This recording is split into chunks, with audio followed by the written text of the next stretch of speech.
সবার জীবনে প্রেম আসে, তাই তো সবাই। টিউমার অপারেশন করা যাবে না, এতে জীবনহানি সহ প্যারালাইজড হয়ে চলন শক্তি ও কথা বলার সক্ষমতা হারিয়ে ফেলতে।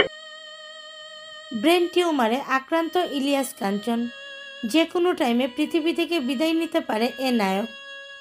এ খবর নিশ্চিত করেছেন তার বড় ছেলে। প্রিয় ভিউয়ার্স, এ নিয়ে বিস্তারিত জানতে ভিডিওটি না টেনে সম্পূর্ণ দেখতে থাকুন।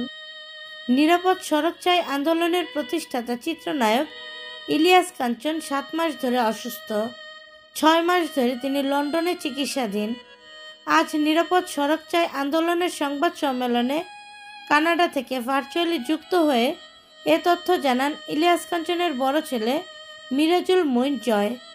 জয় বলেন, আমার বাবা ব্রেন টিউমারে আক্রান্ত, তার চিকিৎসা চলছে।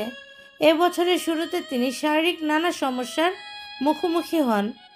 দিন দিন অবস্থার অবনতি হলে গত 9 এপ্রিল তাকে ঢাকার ধানমন্ডি আনোয়ারা খান মডার্ন হাসপাতালে নেওয়া হয়।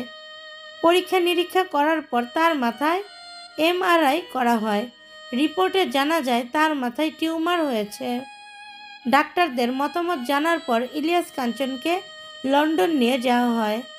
গত 26শে এপ্রিল তিনি লন্ডনের উদ্দেশ্যে ঢাকা ত্যাগ করেন।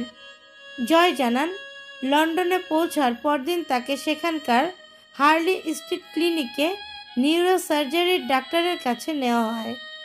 3 মাস নানা পরীক্ষা নিরীক্ষার পরে গত 5 আগস্ট লন্ডনের ইউলিংটন হাসপাতালে প্রফেসর ডিমিট্রিয়াসের নেতৃত্বে তার মাথায় অস্ত্রোপচার করা হয়। ডাক্তাররা অপারেশনের আগেই জানান পুরো টিউমার অপসারণ করা যাবে না, এতে জীবনহানি অথবা প্যারালাইজড হয়ে চলন শক্তি ও কথা বলার সক্ষমতা হারিয়ে যেতে পারে। ইলিয়াস কাঞ্চনের মাথার টিউমারের কিছু অংশ অপসারণ করা হয়েছে বলে জানিয়েছেন তার ছেলে।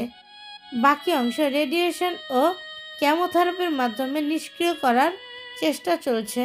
প্রিয় ভিউয়ার্স, 70 থেকে 90 দশকের জনপ্রিয় নায়ক ইলিয়াস কাঞ্চন আজ মৃত্যুর সাথে যুদ্ধ করছে। আল্লাহর কাছে আমরা সবাই প্রার্থনা করি সে যেন দ্রুত সুস্থ হয়ে আবারও আমাদের মাঝে ফিরে আসতে পারে।